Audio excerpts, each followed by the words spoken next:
നമസ്കാരം. ലൂസ് ടോക്കിലേക്ക് ഒരിക്കൽ കൂടി സ്വാഗതം. എല്ലാവർക്കും നമസ്കാരം, സ്വാഗതം. ഇന്ന് മറുനാടൻ മലയാളിയെ സംബന്ധിച്ച് വളരെ അഭിമാനകരമായ, അതല്ലെങ്കിൽ ചാരിതാർത്ഥ്യജനകമായ ഒരു ദിവസം കൂടിയാണ്. വളരെ പ്രധാനപ്പെട്ട ഒരു കാര്യമാണ് ഇന്ന് വയനാട്ടിൽ സംഭവിച്ചിരിക്കുന്നത്. കഴിഞ്ഞ 2 ദിവസം നമ്മുടെ ചീഫ് എഡിറ്റർ എവിടെയാണെന്ന് ചേട്ടൊക്കെ ചോദിക്കുന്നുണ്ട്. അദ്ദേഹം പങ്കെടുക്കുന്നില്ലല്ലോ എന്ന് ചോദിക്കുന്നുണ്ട്. അപ്പോൾ അതിൻ്റെ മറുപടി മാനേജർ പറയും. അദ്ദേഹം നമ്മുടെ മറുനാടൻ മലയാളി വീഡിയോ ഒന്നും വന്നിട്ടില്ല. അപ്പോൾ ഷാജൻ സാർ എവിടെയെന്ന ചോദ്യത്തിൻ്റെ ഉത്തരം കൂടിയാണത്. നമുക്ക് എല്ലാവർക്കും അറിയാവുന്ന ഒരു കാര്യമാണ്, വയനാട് ദുരന്തമുണ്ടായപ്പോൾ ഒരുപാട് മലയാളികൾക്ക് ഹൃദയം വേദനിച്ചിരുന്നു.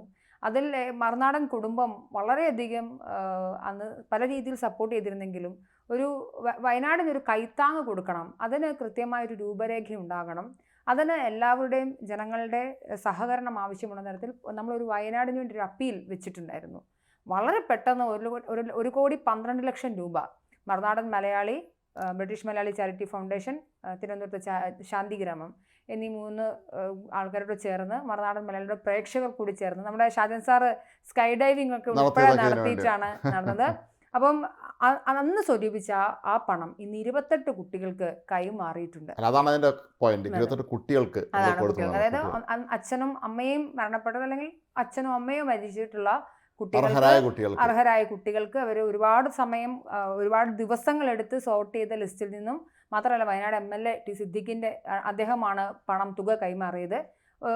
പ്രയോറിറ്റി ലിസ്റ്റ് അനുസരിച്ച് 3 തരത്തിലായിരുന്നു ക്രമീകരിച്ചിട്ടുണ്ടായിരുന്നത്. ഏറ്റവും ആദ്യത്തെ ഘട്ടത്തിൽ ഒരു കുട്ടിക്ക് 5 ലക്ഷം, പിന്നെ ഉണ്ടായിരുന്ന മുൻഗണനാക്രമം അനുസരിച്ച് 3.5 ലക്ഷം, പിന്നെ 3 ലക്ഷം എന്നിങ്ങനെ.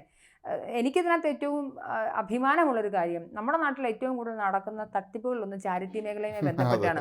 പക്ഷേ മറുനാടൻ മലയാളി പൈസ വിടാതെ കൃത്യമായി എത്ര രൂപ കിട്ടി, എനിക്കിപ്പോഴും ഓർമ്മയുണ്ട്. ആ വാർത്ത ചെയ്തത് ഞാനായിരുന്നു. വാർത്ത വായിച്ചത് നമ്മുടെ മറുനാടൻ TV-യിൽ. ആ ഘട്ടത്തിൽ എത്ര രൂപ എന്ന തരത്തിൽ പറയുക മാത്രമല്ല, എത്ര കുട്ടികൾക്ക് എത്ര രൂപ വെച്ച് കൊടുത്തു, ആ കുട്ടികളുടെ അഡ്രസ്സ് ഉൾപ്പെടെ നമ്മൾ ഇന്ന് വെബ്സൈറ്റിൽ പബ്ലിഷ് ചെയ്തിട്ടുണ്ട്. അത്രയധികം സുതാര്യമായ രീതിയിലാണ് മറുനാടൻ മലയാളി വയനാടിനൊരു, അതായത് ഏറ്റവും പ്രസക്തമായൊരു കാര്യം, ഇന്നലെ നടക്കാനിരുന്ന പരിപാടി ഒന്ന് മാറി. എന്തുകൊണ്ടാണ് ഇന്നലെ നടക്കാതെ? ഇന്നലെ ഹർത്താലായിരുന്നു. എന്തിനായിരുന്നു ഹർത്താൽ എന്ന് ചോദിച്ചാൽ, വയനാട്ടിലെ കേന്ദ്രവും കേരളവും കൂടി ഇങ്ങനെ തമ്മിൽ കളിച്ചുകൊണ്ടിരിക്കുകയാണ്. ഇതുവരെ വയനാടിന് വേണ്ടി റീബിൽഡ് ചെയ്യാൻ വേണ്ടി ഒരു തരത്തിലുള്ള പ്രവർത്തനങ്ങളും സർക്കാർ ചെയ്യുന്നില്ല. കേരള സർക്കാർ പറയുന്നത് കേന്ദ്രം ഫണ്ട് തരട്ടെ എന്നാണ്. കേന്ദ്ര സർക്കാർ പറയുന്നത് കേരളത്തിന്റെ കയ്യിൽ ഫണ്ട് ഉണ്ടല്ലോ, അതിൽ നിന്നെടുത്ത് ചെലവാക്കിക്കൂടെ എന്നൊരു ചോദ്യം വരും. മാത്രമല്ല നമ്മൾ ഒരു കാര്യം കൂടെ ചിന്തിക്കേണ്ടത്, നേരത്തെ ഒരുപാട് സഹായങ്ങൾ വാഗ്ദാനം ചെയ്തിട്ടുണ്ട് ഇത്തരത്തിൽ. അത് പാലിച്ചിട്ടുണ്ടോ നമുക്കറിയില്ല, ചിലപ്പോൾ സാഹചര്യമുണ്ടായിരിക്കാം. പക്ഷെ എന്നാലും നമ്മൾ ആ കാര്യം കൃത്യമായി അത് ചെയ്യാൻ കഴിഞ്ഞു എന്നുള്ളത് അങ്ങേറ്റം ചരിതാർത്ഥ്യമാണ്. ഒപ്പം നമ്മളൊപ്പം സഹകരിച്ച എല്ലാവർക്കും നമുക്ക് ആ കാര്യത്തിൽ നമുക്ക് നന്ദി പറയാം. വയനാട്ടിലെ ജനങ്ങൾക്കൊപ്പം തന്നെയാണ് നമ്മളെല്ലാവരും. നിങ്ങൾ തന്ന പണം കൃത്യമായി അർഹതപ്പെട്ട ആളുടെ കയ്യിൽ തന്നെ എത്തിയിരിക്കുന്നു എന്നുള്ള വളരെ ചരിതാർത്ഥകരമായ ഒരു മുഹൂർത്തം തന്നെയാണ് ഇത്. ഏതായാലും സാറ് നാളത്തെ ഭാഷയ ശൈലിയിൽ തന്നെ അനുഭവങ്ങൾ എന്തായാലും പറയും. നമുക്ക് നമ്മുടെ പ്രധാനപ്പെട്ട വിഷയത്തിലേക്ക് കടന്നിട്ടില്ല, എന്നാൽ ഒരു കാര്യം കൂടെ ചോദിക്കേണ്ടിയിരിക്കുന്നു. ഒരു 3-ാം ലോക മഹായുദ്ധം ഉണ്ടാകുമോ എന്നാണ് ഇന്നത്തെ നമ്മളൊരു ഉച്ചറ ചിന്തിക്കുമ്പോൾ നമ്മൾ ചിന്തിക്കാൻ തോന്നുന്നത്. അതെ, 3-ാം ലോക മഹായുദ്ധത്തിന്റെ സാധ്യതകൾ എപ്പോഴും അത് അണുവായുധമായി ബന്ധം. കാര്യം 2-ാം ലോക മഹായുദ്ധം അവസാനിക്കുന്നത് തന്നെ ലോകത്തിന് തന്നെ ഭീതിയുള്ള അണ്വായുധ ഉപയോഗത്തിലൂടെയാണ്. ഇനി എന്തെങ്കിലും ഒരു ഘട്ടത്തിൽ 3-ാം ലോക മഹായുദ്ധം ഉണ്ടെങ്കിൽ അത് തീർച്ചയായും ആദ്യം ഘട്ടത്തിൽ പ്രയോഗിക്കുന്നത് അണുവായുധമായിരിക്കും എന്ന കാര്യം അന്നേ നമ്മൾക്കറിയാമായിരുന്നു. ഇപ്പോൾ അതാ വീണ്ടും വന്നിരിക്കുന്നു. പറഞ്ഞത് ചില്ലറക്കാരനായ ചുമ്മാ ആരെങ്കിലും പറഞ്ഞാണെങ്കിൽ കുഴപ്പമില്ല. ഇറാനും ഇറാഖും ഒക്കെ പറയുമ്പോൾ അവർ പ്രയോഗിക്കില്ല എന്നുള്ള കാര്യത്തിൽ അത് ഇസ്രായേൽ നിൽക്കുമ്പോൾ നമുക്കറിയാം. പക്ഷെ പറഞ്ഞത് ആരാണെന്നുള്ളതാണ് അടിസ്ഥാനപരമായ പ്രശ്നം. അപ്പുറവും ഇപ്പുറവും നോക്കാത്ത റഷ്യയാണ് ഇങ്ങനൊരു കാര്യം. മാത്രമല്ല, ലോകത്തെ ഏറ്റവും അധികം ആണവായുധങ്ങൾ കൈവശമുണ്ട് എന്ന് അവർ കൃത്യമായ കണക്കല്ലെങ്കിൽ പോലും അനൗദ്യോഗികമായി പോലും പറയപ്പെടുന്ന റഷ്യയിൽ തന്നെ ലോകത്തെ ഏറ്റവും അധികം ആണവായുധങ്ങളുണ്ട്. അമേരിക്ക പോലും അത് കഴിഞ്ഞിട്ടേ ഉള്ളൂ എന്നാണ്. അപ്പോൾ അതുകൊണ്ട് തന്നെ മാത്രമല്ല, ആണവ നയം അദ്ദേഹം മാറ്റി കഴിഞ്ഞിരിക്കുന്നു. ഇനി മുതൽ ആണവ ആയുധം കൈവശമില്ലാത്ത ഒരു രാജ്യത്തിന് ആണവായുധം കൈവശമുള്ള ഒരു രാജ്യം സഹായിച്ചാൽ അത് ഒരുമിച്ച് സംയുക്ത ആക്രമണമായി കണക്കാക്കി അവർക്ക് നേരെ വേണമെങ്കിൽ ആക്രമണം നടത്താം എന്നുള്ള രീതിയിലേക്ക് പോയിരിക്കുന്നു. യുക്രൈൻ റഷ്യ യുദ്ധം 1000 ദിവസങ്ങൾ പിന്നിട്ട് കഴിഞ്ഞു. ഈ പിന്നിട്ട ഘട്ടത്തിൽ അമേരിക്ക, നമ്മൾ കഴിഞ്ഞ ദിവസം വിചാരിച്ചിരുന്നത് ബൈഡൻ ഇനി എന്തായാലും അപ്രസക്തനായ സ്ഥിതിക്ക് ഒരു പണിയും ചെയ്യാൻ പോകുന്നില്ല, കാര്യം പക്ഷേ ഇറങ്ങുന്നതിന് മുമ്പ് നല്ലൊരു പണി കൊടുത്തിട്ടാണ് പോയത്. യുക്രൈന് അതിദൂര മിസൈലുകൾ പ്രയോഗിക്കാനുള്ള അനുമതി കൊടുത്തു. അതിനുള്ള സായുധ സഹായങ്ങൾ കൊടുത്തു. ഇത് സ്വാഭാവികമായിട്ടും റഷ്യയെ സംബന്ധിച്ച് വലിയൊരു പ്രതിസന്ധി. കാര്യം ട്രംപ് അധികാരത്തിലേറുമ്പോൾ റഷ്യയുമായി സഹകരിച്ച് എന്ന് പോകുന്ന ഘട്ടത്തിലാണ് ബൈഡൻ എന്ത് ചെയ്തത്, ഈ പണി ചെയ്തത്. ആ ഘട്ടത്തിൽ ഇപ്പോ യുക്രൈൻ കയറി ആക്രമിക്കുകയും ചെയ്തു, 6 മിസൈലുകൾ അയക്കുകയും ചെയ്തു. അതും ഏറ്റവും പരമപ്രധാനമായ കേന്ദ്രങ്ങളിലേക്കാണ്. അവർ കൊറിയയിൽ നിന്ന് ലഭിച്ച ആയുധങ്ങൾ സൂക്ഷിച്ചിട്ടുണ്ട് എന്ന് പറയപ്പെടുന്ന ആ കെട്ടിടത്തിന് നേർക്കാണ് ആക്രമണം നടന്നതെന്നാണ് പറയപ്പെടുന്നത്. അപ്പോൾ എന്തായാലും ഇതോടുകൂടി പെട്ടെന്ന് തന്നെ പുടിൻ ഇക്കാര്യത്തിൽ ഒരു വളരെ ശക്തമായ നിലപാട് പ്രതികാരം ചെയ്യും എന്ന് തന്നെയാണ് പ്രഖ്യാപിച്ചത്. മാത്രമല്ല നമ്മൾ ആദ്യഘട്ടത്തിൽ ചേട്ടൻ എനിക്കിപ്പോഴും ഓർമ്മയുണ്ട്, ഈ ഈ യുക്രൈൻ റഷ്യ യുദ്ധം അവർ പ്രഖ്യാപിക്കുന്ന ഘട്ടത്തിൽ തന്നെ ലോകരാഷ്ട്രങ്ങളെല്ലാം പുട്ടിൻ്റെ അടുത്ത് പറയുന്നത് ഇത് ചെയ്യരുത് എന്ന് പറയുന്ന ഘട്ടത്തിൽ പുള്ളി ചെയ്യുമെന്ന് പറഞ്ഞ് എന്തൊക്കെ പറഞ്ഞിട്ടുണ്ടോ അതൊക്കെ ചെയ്ത ഒരു ചരിത്രമുള്ള ഒരു നേതാവാണ് പുടിൻ. അപ്പം പക്ഷേ അവർ വിചാരിച്ച പോലെ വളരെ പെട്ടെന്നൊന്നും യുക്രൈനെ കീഴടക്കാൻ സാധിച്ചില്ല. ചെറിയ കാര്യമല്ല. റഷ്യ പോലുള്ള അതിശക്തന്മാർ ഈ കമ്പാരിറ്റീവ്ലി ചെറിയ രാജ്യമാണ്. സായുധശേഷിയും റഷ്യയെ സംബന്ധിച്ച് കുറവുള്ള യുക്രൈനെ അത്ര പെട്ടെന്നൊന്നും ആക്രമിക്കാൻ സാധിച്ചില്ലെങ്കിലും വലിയ രീതിയിലുള്ള നാശനഷ്ടങ്ങളുണ്ടായി. കോടിക്കണക്കിന് നമുക്കൊന്നും പ്രതീക്ഷിക്കാൻ അല്ലെങ്കിൽ ചിന്തിക്കാൻ പറ്റാത്ത വലിയ തുക ഇതിനോടകം തന്നെ യുക്രൈൻ്റെ കയ്യിൽ നിന്നും, അതുപോലെ തന്നെ ആൾനാശവും 10 ലക്ഷത്തിലധികം ആളുകളെ ബാധിച്ചൊരു യുദ്ധത്തിന്റെ അടുത്ത ഘട്ടം. അത് ഉത്തര കൊറിയയിൽ 10,000-ഓളം സൈനികരെ കൊണ്ടുവന്നാണ് പറഞ്ഞത് റഷ്യ. ഈ ഉത്തര കൊറിയയുമായി ബന്ധപ്പെട്ട് വരുമ്പോൾ അത് വലിയ പ്രതിസന്ധി കൂടി ആവുകയാണ്. അത് ഉത്തര കൊറിയ ഇടപെടുമ്പോൾ നമുക്കറിയാമല്ലോ, കിം ജോങ് ഉന്നിൻ്റെ ഏതെങ്കിലും പരിപാടിയായിരിക്കും ഇത് സ്ഥിരമായി ഇതൊരു ലോകത്ത് വലിയ അശാന്തി ഉണ്ടാക്കാൻ ശ്രമിക്കുന്ന ഒരു വ്യക്തി കൂടിയാണ് അദ്ദേഹം. അപ്പോൾ ഇവരെല്ലാവരും കൂടെ ഒന്നിച്ച് നിന്ന് പോരാടുമ്പോൾ ഇന്ത്യയെ സംബന്ധിച്ച് നമുക്ക് വേണ്ടപ്പെട്ടതാണ്. ബ്രിട്ടൻ ഇപ്പം പറയുന്നത് ബ്രിട്ടൻ കൊടുത്തിട്ടുള്ള അവരുടെ മിസൈലുകളുണ്ട്, അത് ഉപയോഗിക്കാൻ ബ്രിട്ടന് അനുമതി കൊടുത്തു എന്നാണ് പറയപ്പെടുന്നത്. അങ്ങനെയാണെങ്കിൽ ഇനി അതിൻ്റെയും കൂടെ പ്രശ്നം ഉണ്ടാകാം. അപ്പോൾ അതുകൊണ്ട് തന്നെ യൂറോപ്യൻ രാജ്യങ്ങളും അതുപോലെ മറ്റ് പല പ്രധാനപ്പെട്ട രാജ്യങ്ങളൊക്കെ തന്നെ ഭയത്തിലാണെന്നാണ്. ഒരുപക്ഷെ ആക്രമണം ഉണ്ടായാൽ സ്വീഡൻ പോലുള്ള രാജ്യങ്ങളൊക്കെ മുന്നറിയിപ്പ് കൊടുത്തു കഴിഞ്ഞാണ് ജനങ്ങൾക്ക്. അവിടെ ലീഫ്ലെറ്റുകൾ വിതരണം നടത്തിയതാണ്, നിങ്ങൾ സൂക്ഷിച്ച് ഇരുന്നോളണം. കാരണം അണുവായുധം എന്ന് പറയുന്നത് അത്ര പ്രഹരശേഷിയുള്ള ഒരു കാര്യമാണ്. അതിന്റെ ഇപ്പോഴും അണുവായുധം തലമുറകൾ കഴിഞ്ഞാലും അതിന്റെ മാറില്ല. അപ്പം അത് ഒന്നും പ്രയോഗിക്കാതിരിക്കട്ടെ എന്നേ പറയാൻ പറ്റുള്ളൂ. പക്ഷെ അതൊരു ഭീഷണിയാണ്. ആ ഭീഷണിയെ നമ്മളങ്ങനെ വകവയ്ക്കാതെ പോകേണ്ട ഒരു ഘട്ടവുമല്ല. പ്രധാനമായും ലോകമെമ്പാടും മിഡിൽ ഈസ്റ്റിൽ വലിയൊരു യുദ്ധം നടക്കുന്നു, യൂറോപ്യൻ യൂണിയൻ അല്ലെങ്കിൽ പ്രദേശവുമായി ബന്ധപ്പെട്ട് വലിയൊരു യുദ്ധം നടക്കുന്നു. അതായത് ലോകത്ത് വലിയ രീതിയിലുള്ള പ്രതിസന്ധി ഘട്ടങ്ങളിൽ കടന്നു പോകുന്നു. ഇന്ത്യയെ പോലുള്ള രാജ്യങ്ങളെ സംബന്ധിച്ച് നമുക്കിവിടെ യുദ്ധഭീഷണി ഒന്നും ഇത്തരത്തിൽ നിലവിലില്ലെങ്കിൽ പോലും ഇവിടെ എവിടെയെങ്കിലും യുദ്ധം ഉണ്ടായാലും നമ്മളെ മറ്റ് ഒരുപാട് രീതിയിൽ ബാധിക്കാം. ഇപ്പോൾ റഷ്യയിൽ യുദ്ധം ഉണ്ടായാലും അതുപോലെ മറ്റേ പശ്ചിമേഷ്യയിലായാലും ഒക്കെ തന്നെ നമ്മൾ എണ്ണ വാങ്ങുന്നതൊക്കെ തന്നെ റഷ്യയിൽ നിന്നും ഇറാനിൽ നിന്നും അങ്ങനെ അവിടെ നിന്നൊക്കെയാണ്, ഗൾഫിൽ കൂടാതെ. അപ്പോൾ അതൊക്കെ നമ്മളെ ഗുരുതരമായി ബാധിക്കും ഇന്ത്യയെ. നമ്മൾ നേരിട്ട് യുദ്ധം ചെയ്യാൻ പോയില്ലെങ്കിൽ പോലും. അപ്പോൾ ഏതായാലും വളരെ നേരത്തെ തന്നെ റഷ്യയുടെ ഏറ്റവും അതിഭീകരമായ ബന്ധം പുലർത്തുന്ന ഒരു രാഷ്ട്രം കൂടിയാണ് ഇന്ത്യ എന്ന് പറയുന്നത്. ഇന്ത്യ മാത്രം യുക്രൈന് നല്ല ബന്ധമാണ്. അപ്പോൾ രണ്ട് രാജ്യത്തെയും പ്രസിഡന്റുമാർ പറയുന്നത് മോദി ഇടപെട്ടൽ പ്രശ്നം പരിഹരിക്കപ്പെടുമെന്നാണ്. പക്ഷേ അവർ ഔദ്യോഗികമായി ക്ഷണിക്കാതെ ഇന്ത്യക്ക് ഒരിക്കലും അവർ ഇടപെടാൻ പറ്റില്ല. ഔദ്യോഗികം തന്നെ പറയണം, നിങ്ങളുടെ മധ്യസ്ഥത പറയണമെന്ന് പറഞ്ഞാൽ അവർ തയ്യാറാവും. ഇന്ത്യ തയ്യാറാവുക തന്നെ ചെയ്യും. നമ്മളെ ഏറ്റവും നല്ല സുഹൃത്ത് രാജ്യങ്ങളല്ലേ. പക്ഷേ അങ്ങനെ ഇവർ പറഞ്ഞുകൊണ്ടിരിക്കുന്നത് എനിക്ക് തോന്നുന്നത് ഈ പടിഞ്ഞാറൻ ശക്തികൾ ഈ രണ്ട് രാജ്യങ്ങളെയും കൂടെ നിൽപ്പുണ്ട്. അപ്പോൾ അവർ പ്രധാന അവരെ ആശ്രയിക്കുമായിരിക്കും പല കാര്യങ്ങൾക്കും. ഇപ്പം യുക്രൈൻ അമേരിക്ക ആശ്രയിക്കുന്നത് പോലെ റഷ്യക്ക് വേറെ ഒരുപാട് കാര്യങ്ങളുണ്ട്. മാത്രമല്ല ട്രംപ് വന്ന സ്ഥിതിക്ക് ഇനി ഇപ്പോൾ റഷ്യ ഒന്ന് ചവിട്ടിപ്പിടിച്ചിട്ട് ഒരു പക്ഷേ ട്രംപ് ഭരിക്കാൻ വരുമ്പോൾ അവർ തമ്മിൽ ചങ്ങാത്തരാവാൻ സാധ്യതയുണ്ട്. അങ്ങനെയാണെങ്കിൽ യുക്രൈൻ ആയുധങ്ങൾ ലഭിക്കില്ല. ബൈഡനോടുള്ളൊരു എതിർപ്പുമായി ബന്ധപ്പെട്ടാണ് റഷ്യ അടിയന്തരമായി ഇങ്ങനെ ഒരു നിയമത്തിൽ ഒരു ഭേദഗതി കൊണ്ടുവരുന്നത്. പക്ഷേ വളരെ കുറച്ച് ദിവസങ്ങൾക്കുള്ളിൽ ട്രംപ് അധികാരത്തിലേറുമ്പോൾ ട്രംപിനെ സംബന്ധിച്ച് മുന്നും പിന്നും നോക്കാനില്ലാത്തൊരു രാഷ്ട്രീയ നേതാവാണ്. പക്ഷേ അതിനകത്തൊക്കെ ട്രംപിന് ഇടപെടാൻ സാധിക്കും, റഷ്യനെ പിടിച്ചു നിർത്താൻ സാധിക്കുന്ന ഒരു സാഹചര്യം ഉണ്ടെങ്കിൽ പോലും എന്തായാലും സമാധാനം പുലരട്ടെ, മൂന്നാം ലോകമായത് ഒന്നും ഉണ്ടായിരിക്കട്ടെ എന്ന് നമുക്ക് പ്രാർത്ഥിക്കാം. ഇനി നമുക്ക് നമ്മുടെ വിഷയത്തിലേക്ക് കിടക്കാം. ഏതായാലും നമുക്ക് പാലക്കാടിനെ കുറിച്ച് പറയാതിരിക്കാൻ കഴിയുകയില്ല. പാലക്കാട് മലയാളികളെ സംബന്ധിച്ചിടത്തോളം നിർണായകമായ ദിവസമായിരുന്നു. ഇതാണ് നമ്മുടെ യുദ്ധം ഇങ്ങനെയൊക്കെയാണ്. ഒരു സിനിമ സെറ്റ് ഇട്ട പോലെയായിരുന്നു കഴിഞ്ഞ കുറേ ദിവസങ്ങൾ കടന്നു വരുന്നത്. ഇന്നലെ നിശബ്ദ പ്രചരണ ഘട്ടത്തിൽ നമ്മൾ ഇന്നലെ നിശബ്ദമൊക്കെ മാറി പ്രതിഷേധമായൊന്നും തീർന്നിട്ടില്ല.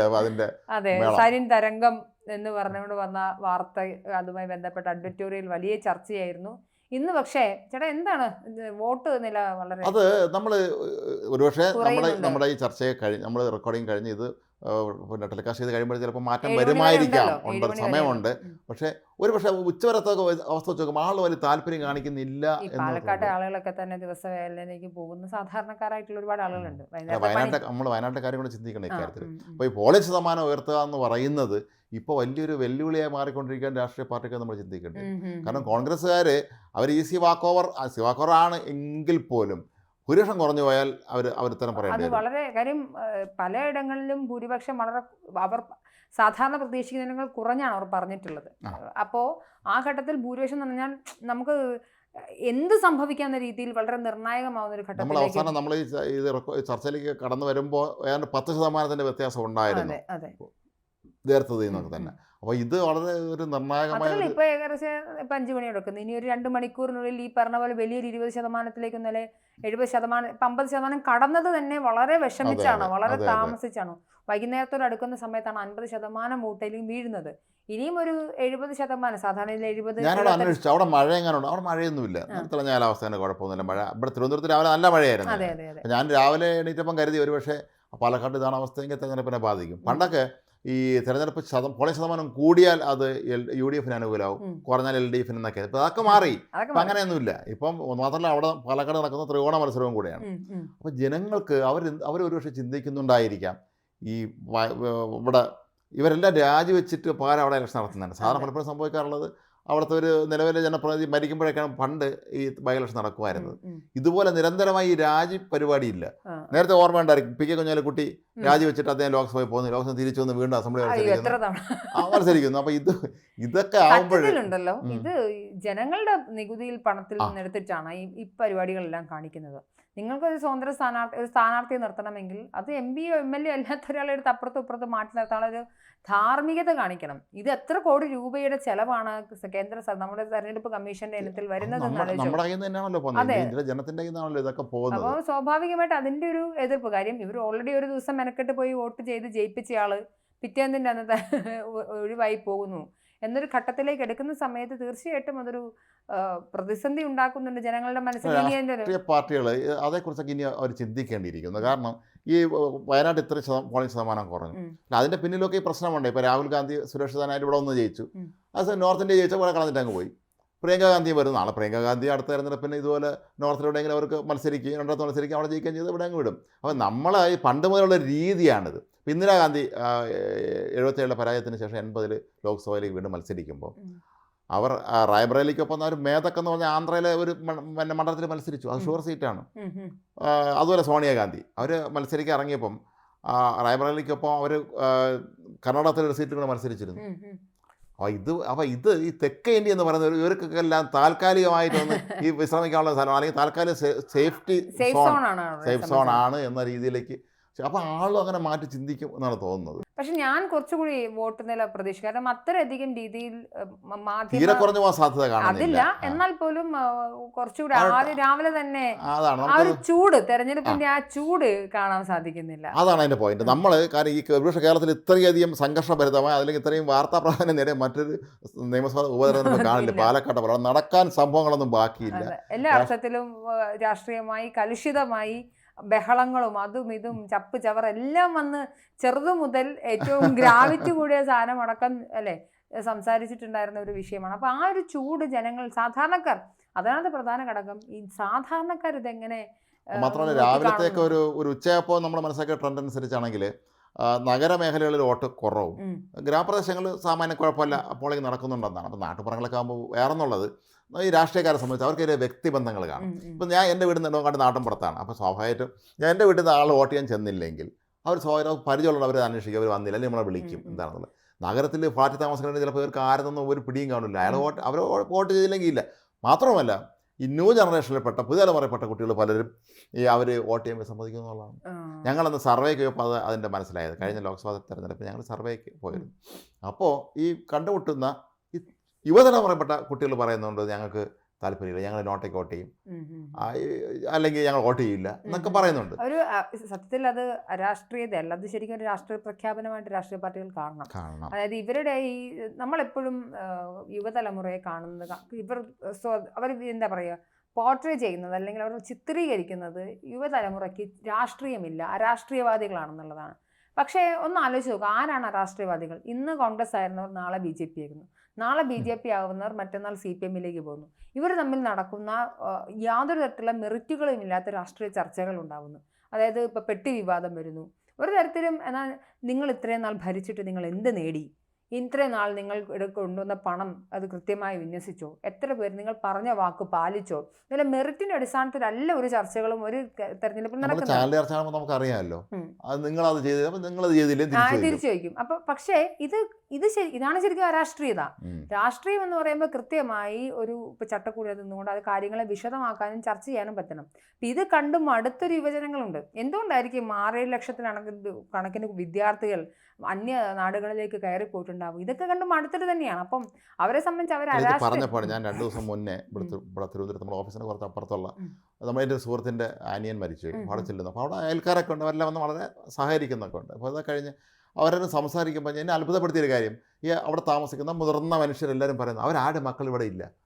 അപ്പോൾ എല്ലാവരുടെയും ഈ വന്ന ഞാൻ അന്നവിടെ സംസാരിച്ച 3 സീനിയേഴ്സ് ആയിട്ടുള്ളവർ അവരെല്ലാം ഉയർന്ന ഉദ്യോഗങ്ങളിൽ നിന്ന് റിട്ടയർ ചെയ്തവരാണ്. ഇവരെല്ലാവരുടെയും മക്കൾ വിദേശത്താണ്, ആരും ഇവിടെ ഇല്ല. അപ്പോൾ അത് എന്നെ വലിയ അത്ഭുതപ്പെടുത്തി ശരിക്കും പറഞ്ഞാൽ. ഇത് അവിടെ ഒരു 3 പേരെ വന്നുള്ളെങ്കിൽ പോലും അത് നമ്മുടെ നാടിൻ്റെ അതിൻ്റെ ഒരു പ്രോട്ടോടൈപ്പായിട്ട് നമുക്ക് എടുക്കാം. 3 കുടുംബങ്ങൾ, മക്കളാരും ഇവിടെ ഇല്ല. മക്കൾക്ക് ഇപ്പൊ എന്നെയൊക്കെ സംബന്ധിച്ചിടത്താണെങ്കിലും എനിക്കും നാടിനോട് ഞാൻ നാട്ടുകാരിയല്ല, കോട്ടയംകാരിയാണ്. അപ്പോൾ എനിക്കും എൻ്റെ നാട്ടിൽ എന്താ നടക്കുന്നത്, അടിസ്ഥാനപരമായി അവിടെ നടക്കുന്ന കാര്യങ്ങളെക്കുറിച്ച് ഞാൻ അവിടെ നിന്ന് മാറി മൈഗ്രേറ്റ് ചെയ്ത് തിരുവനന്തപുരത്ത് താമസിക്കുന്ന ഒരാളാണ്. അപ്പോൾ എനിക്കും എൻ്റെ നാടുമായി ബന്ധമൊന്നുമില്ല. ആകെ ചേച്ചി അച്ഛനും ഈ ഒരു കോണ്ടാക്ട് മാത്രമേ ഉള്ളൂ. ഇത് കുറച്ചുകൂടി കഴിയുമ്പോൾ എന്ത് സംഭവിക്കും? എനിക്കൊരു അടുത്ത തലമുറ ഉണ്ടെങ്കിൽ ഇവർക്ക് ഈ നാടുമായേ ഒരു ബന്ധമില്ലാത്ത അവസ്ഥയിലേക്ക് വരും. ആരെന്ന് പോലും ആ അവസ്ഥയിലേക്ക് കാര്യങ്ങൾ വരുന്ന ഒരു അവസ്ഥ. നമ്മുടെ രാഷ്ട്രീയ പ്രസ്ഥാനങ്ങൾ ചെയ്യേണ്ടത് അവർ പുതിയ തലമുറ അഡ്രസ്സ് ചെയ്യാൻ വേണ്ടിയുള്ള ഒരു കാര്യം അവർ ചെയ്യുന്നു. ഇവർ ഈ പണ്ട് എന്താണോ ചെയ്തിരുന്നത് അത് തന്നെ റിപ്പീറ്റ് ചെയ്യണം. ഉദാഹരണം നമ്മൾ കഴിഞ്ഞ ദിവസം ചർച്ച ചെയ്തതാണ്, നമ്മൾ ഇന്നലെ അങ്ങോട്ട് പറഞ്ഞതുമാണ് ഈ കലാശക്കൊട്ട് പോലത്തെ ഈ കാണിക്കുന്നത്. വെറുതെ ഉള്ള കാശ് മുടക്കി ഇതൊന്നും ആരെ ആകർഷിക്കുന്നില്ല. ശരി, അവരെ ഏതെങ്കിലും പർട്ടിക്കുലർ രാഷ്ട്രീയ പാർട്ടി കലാശക്കൊട്ട് ഗംഭീര വിദ്യാർത്ഥികളോടെ പോയിട്ട് ഈ ബ്ലോക്ക് ഇവന്മാർ എന്താണ് ഈ കാണിക്കുന്നതെന്ന് ചോദിക്കുള്ളൂ. അതേസമയം ക്രിയാത്മകമായി രാഷ്ട്രീയ വിഷയങ്ങൾ സംസാരിക്കുകയും പ്രശ്നങ്ങൾ അഡ്രസ്സ് ചെയ്യുകയും ചെയ്ത കാര്യങ്ങളുടെ പോരായ്മകളും ഗുണങ്ങളും ചർച്ച ചെയ്യുന്ന ക്രിയാത്മകമായ ചർച്ചകളാണെങ്കിൽ സ്വാഭാവികമായി ഇതിലേക്ക് ആളുകൾ ആകർഷിക്കപ്പെടും. വിദ്യാർത്ഥികളായ രാഷ്ട്രീയ ചർച്ചയുടെ ഭാഗമാകും. എത്രയോ വിദ്യാർത്ഥികൾ നന്നായി സംസാരിക്കുന്ന നമ്മൾ കഴിഞ്ഞ ദിവസങ്ങളിൽ ഈ വഖഫുമായി ബന്ധപ്പെട്ട് ഞങ്ങൾ ലൂസ് ടോക്ക് ചർച്ച ചെയ്യുമ്പോൾ നമ്മൾ അത്ഭുതപ്പെടുത്തിയ ഒരു കാര്യം ഉണ്ടായിരുന്നു. ഞങ്ങളത് പറയുകയും ചെയ്തു അന്ന്. ഈ കാരണം പാർലമെൻറ്റ് സംബന്ധിച്ച് ഒരുപക്ഷെ 90-കളിൽ നരസിംഹറാവുവിൻ്റെ കാലത്ത് ഈ ബാബരി മസ്ജിദ് തകർന്നതിന് ശേഷം പിന്നെ അവർ വല്ലാതെ കീഴടങ്ങുന്നൊരവസ്ഥയായി പോയി കോൺഗ്രസ്. അപ്പോൾ ഈ അന്ന് നമ്മുടെ നാട്ടിൽ ചില സംഘടനകൾ പറയുന്ന എല്ലാ കാര്യങ്ങളും അംഗീകരിച്ചു കൊടുക്കാൻ നിർബന്ധിതരായി. ഇതൊക്കെ ഈ പാർലമെൻറ്റ് ഇത് സംബന്ധിച്ച ഒരുപാട് നിയമനിർമ്മാണങ്ങളൊക്കെ നടന്നിരുന്നു. ഇതിലൊക്കെ നമ്മുടെ നാട്ടിൽ നിന്നൊക്കെ പോയി MP-മാരെല്ലാം പങ്കെടുത്തിരുന്നു. നമുക്കൊന്നും അറിയില്ല. കാരണം ഒരു നിയമസഭയിലും ലോക്സഭയിലും ഒക്കെ തന്നെ ഒരു ബില്ല് ചർച്ച ചെയ്യാനൊക്കെ ഒരു വിഷയം വരുമ്പം അതേക്കുറിച്ച് നമ്മുടെ നാട്ടിൽ നിന്ന് പോകുന്ന ജനപ്രതിനിധികൾ എത്രത്തോളം അവർ ചർച്ചയിൽ പങ്കെടുക്കുന്നു നമ്മൾ ചിന്തിക്കാറില്ല. നമ്മൾ ഹൈ മാസ്ക് ലൈറ്റ് വെച്ചോ അല്ലെങ്കിൽ പാലം വെച്ചോ ഓടിച്ചു നല്ലതാ. നിയമനിർമ്മാണ സഭയാണിത്. എല്ലാം ഈ നിയമനിർമ്മാണത്തിൽ ഇവരെത്രത്തോളം പങ്കെടുത്തു എന്നുള്ളത് അറിയില്ല. പുതിയ തലമുറയിലെ കുട്ടികളുണ്ടല്ലോ, നമ്മൾ പൊതുവെ വിചാരിക്കാറുണ്ട് അവർക്ക് പേരില്ലാത്തവന്മാരാണെന്ന് ആൾ പറഞ്ഞു. അങ്ങനെയൊന്നുമല്ല, അവർ കാര്യങ്ങൾ കൃത്യമായിട്ട് അറിയാം. ശ്രദ്ധിക്കുന്നുണ്ട്. പല വിഷയങ്ങളിലും ഈ മുന്നണികൾ കാണിക്കുന്ന അവർക്ക് വേണ്ടുന്ന രീതിയിൽ സ്വജനപക്ഷപാതപരമായി നിലപാടെടുക്കുന്നതിനെ അവർ വിമർശിക്കുന്നുണ്ട്. അവർ കാര്യങ്ങൾ മനസ്സിലാക്കുന്ന ആളുകളാണ്.